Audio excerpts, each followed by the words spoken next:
So in the last episode, we talked about the nervous system, our body's built-in alarm system, and we talked about it being an ancient system that it evolved from the prehistoric times where we might have been at any time attacked by a wild animal. But even without going as far as thousands and thousands of years ago, if we think about the way we were living 100 to maybe even 50 years ago, and I'm talking specifically from a Western Europe point of view, there were still dangers of maybe a wild wolf coming to your house at night, or there were wars, there were thieves.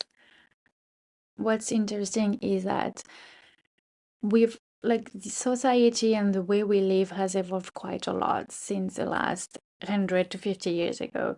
And most of our stresses now, most of our modern stresses have more to do with non-physical threats.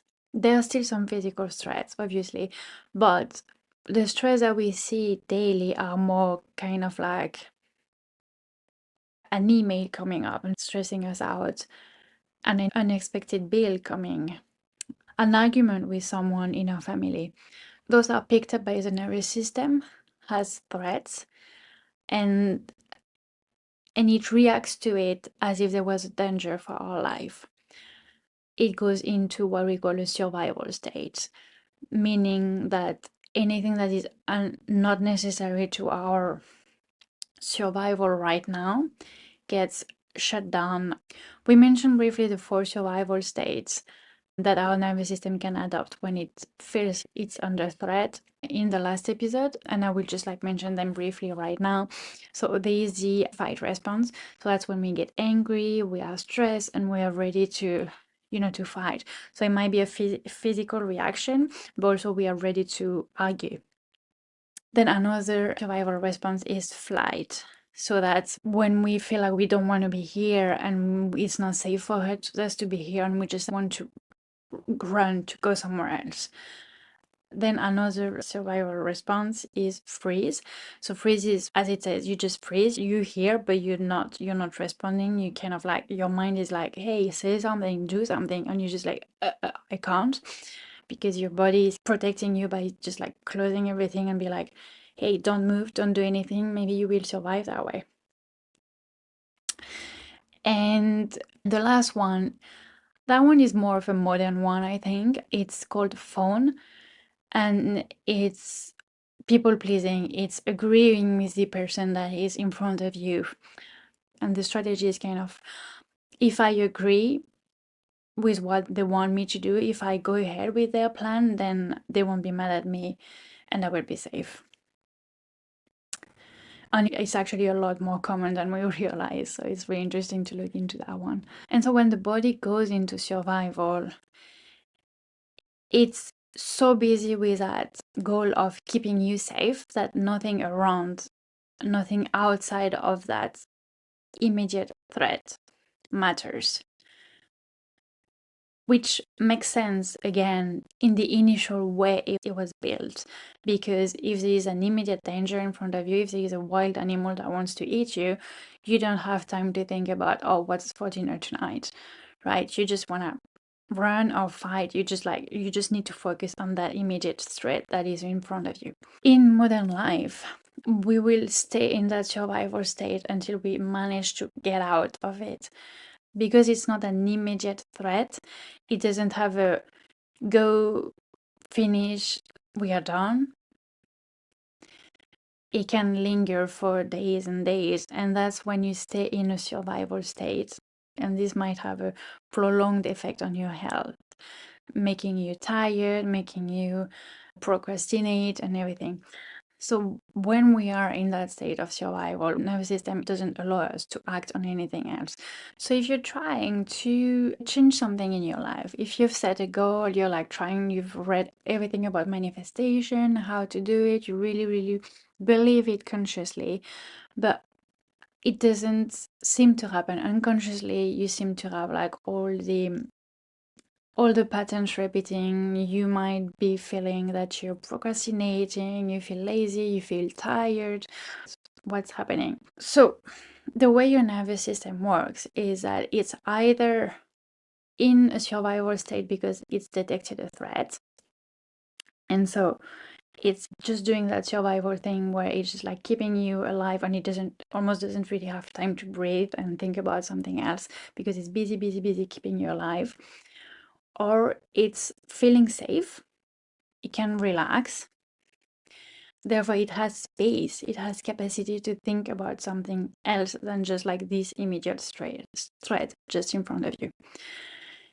When you're thinking about something, when you're trying to manifest something that is not known, it's unfamiliar, your nervous system straight away will kind of like go, oh, that's not familiar, therefore it's not safe. So it doesn't really know the difference between, oh, that goal that you're talking about is exciting and that goal is unfamiliar, therefore there is a risk. So anything new that you want to bring into your life, like a new project, maybe you want to move, maybe you want to start a new business, your mind might be really excited about it because that's great, that's a change in your life, that's going in the direction where you want to go. But your body will say, wait, that's different, therefore it's dangerous. And when you think about it, when you're here busy doing your affirmations and your manifestation work, you might feel your body going a bit uneasy. You know, like you might feel like your muscles clenching a little bit, you might feel a knot in your stomach, weight on your chest.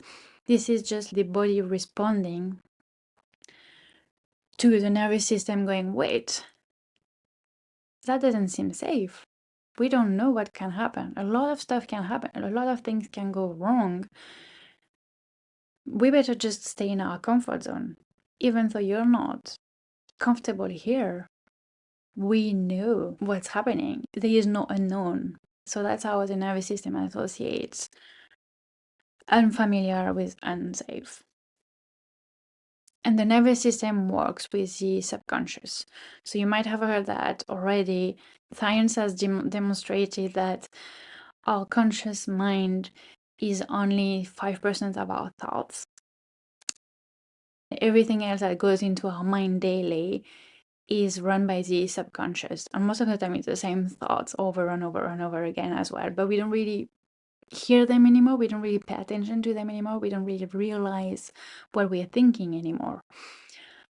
And our subconscious is made of experiences from when we were little. It's made of our beliefs.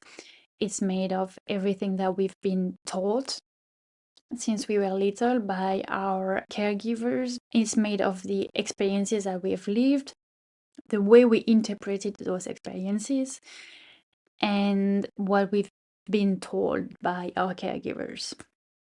All of this makes up our beliefs, our values, and what's in our subconscious. So what's running us basically. So if we say that our conscious mind is like the rider and our subconscious is like the horse, if the horse feels that something is unsafe, no matter what the rider says, it's gonna go a different way. So the rider thinks it's in control, but really not so much. So the body and the subconscious work together. We could even say that the body is kind of the map of the subconscious. We have access to it when our body feels safe, when our nervous system doesn't see any threats.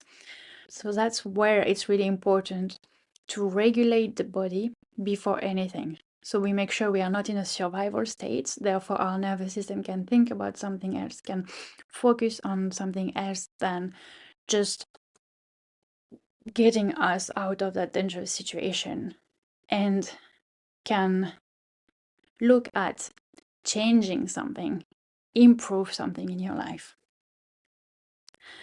When your body is dysregulated, you don't have access to your subconscious.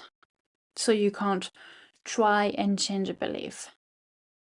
This access is just broken. The connection between the mind and the body is just not here at that moment when you're dysregulated. To work on the subconscious, you need the body to be on board. You need the connection between the mind and the body to be here.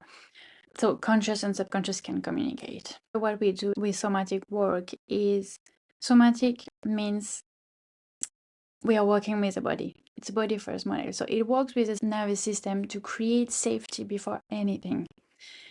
Once we feel safe enough, once our body feels safe enough to explore more, then we get that access to the subconscious.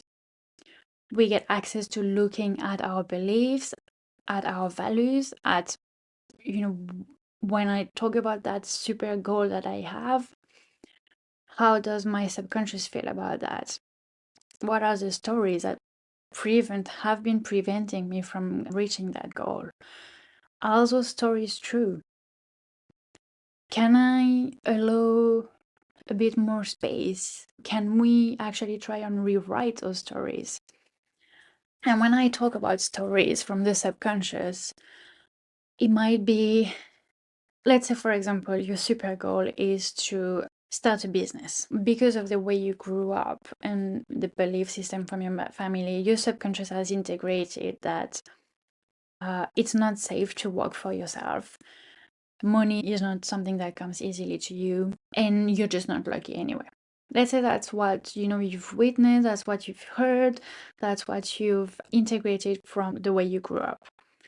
That's what your subconscious thinks is true. So when you say, I'm gonna go and start that business, your subconscious is like, no, no, no, no, no, no. No, that's not gonna happen. So when you regulate your body, find safety, access the subconscious to start exploring those beliefs that you have, and then bring on your conscious mind to say, actually, look at my friends, for example. She comes from a similar background. She is not smarter than I am.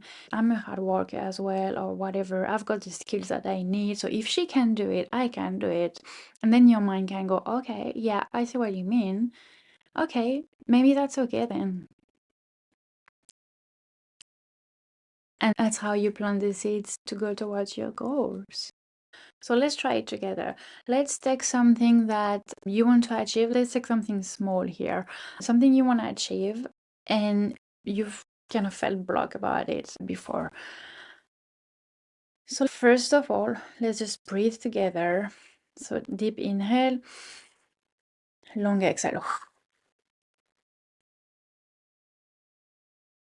Again, deep inhale, long exhale.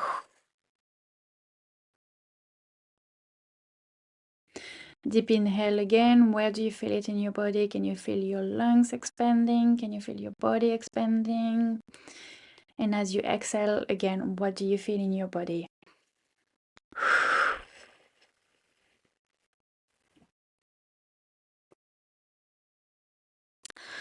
Let's shake the arms a little bit. Can make some movements. Wiggle a little bit. Yeah.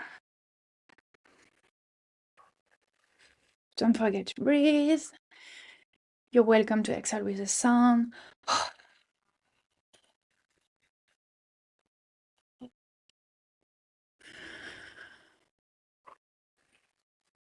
Really nice. Let's rock from the hips.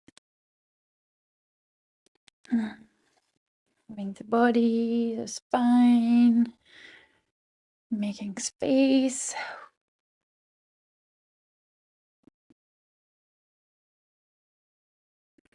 Really good. Let's come back to the middle. Let's do next circles.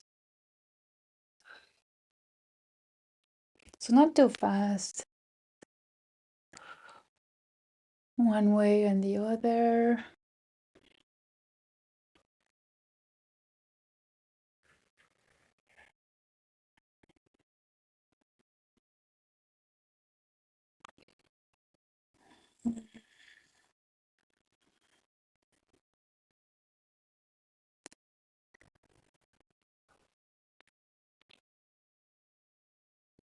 Come back to the center, see how you feel.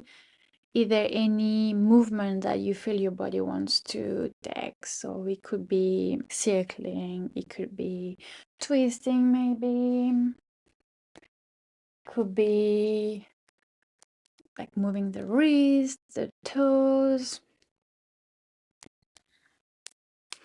Maybe you want to do cat cows, rounding and arching the back. Whatever you feel that your body wants to do at the moment, go for it.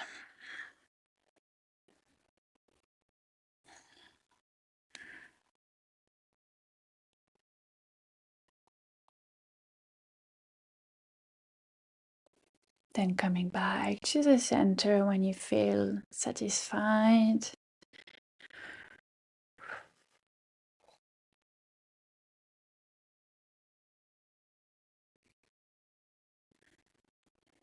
We are gonna bring 2 fingers on top of your head and just press lightly here.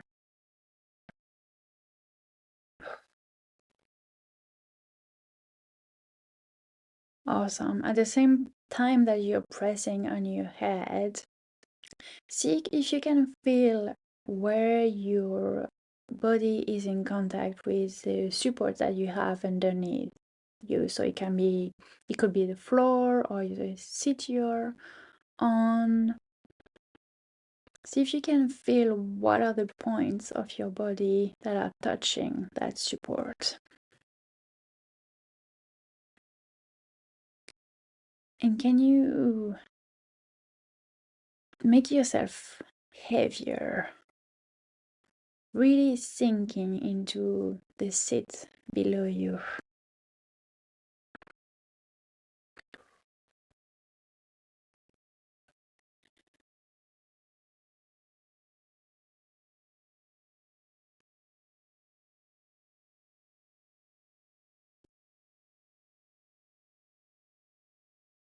Great, then bringing your arms down, connecting to your breath again. Yeah, you're welcome to close your eyes if that feels okay, if that feels good. Otherwise, I invite you to lower your gaze so you're not looking directly at the screen or anything that distracts you. And going back to that small goal that you picked before. Is there anywhere in your body that you feel kind of like a little activation, maybe a sensation, a feeling? So that could be anything really in your body. It could be a temperature, it could be a tension, could be a lightness, a color. Can you sense something anywhere in your body?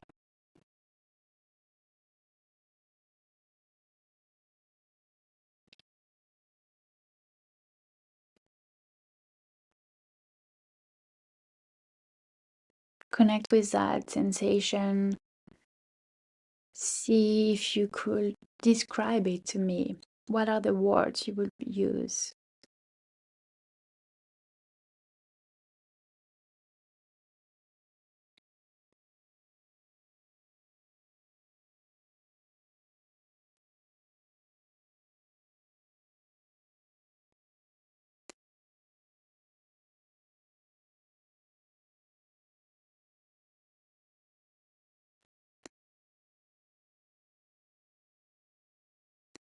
And see if there is anything that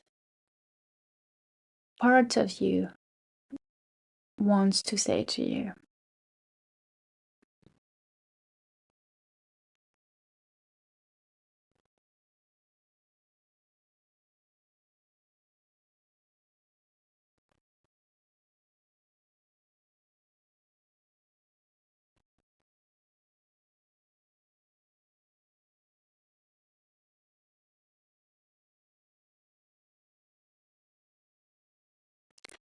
Now, whatever that part had to say to you, or even if there was nothing that came up, let's take a breath.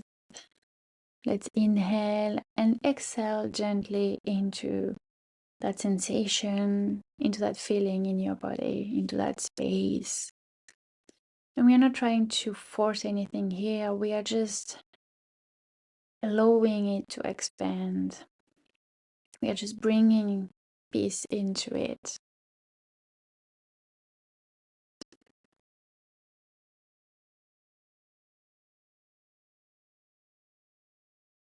Just telling that part that we've heard it.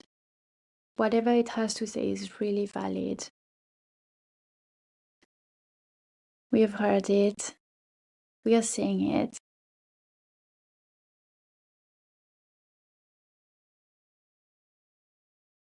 But we feel safe now. We feel safe to go toward our goal.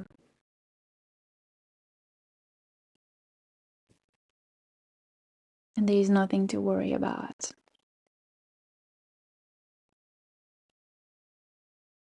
So breathe in and exhale into that part without forcing anything.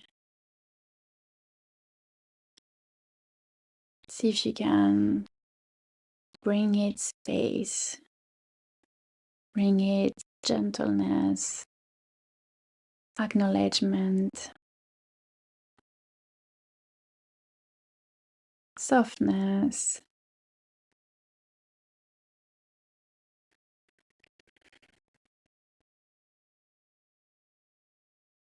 See how that part feels now. If there is any difference, or if it's still the same, doesn't matter.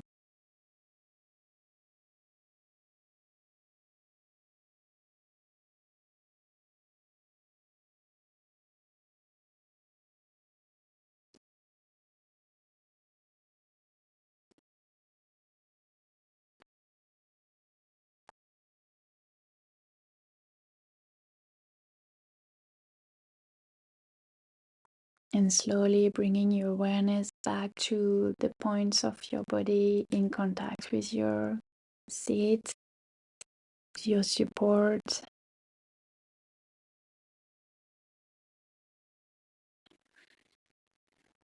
And slowly, really slowly, opening your eyes and looking around you, looking at what's in the space you are in. Let yourself come back to the present moment, to your space.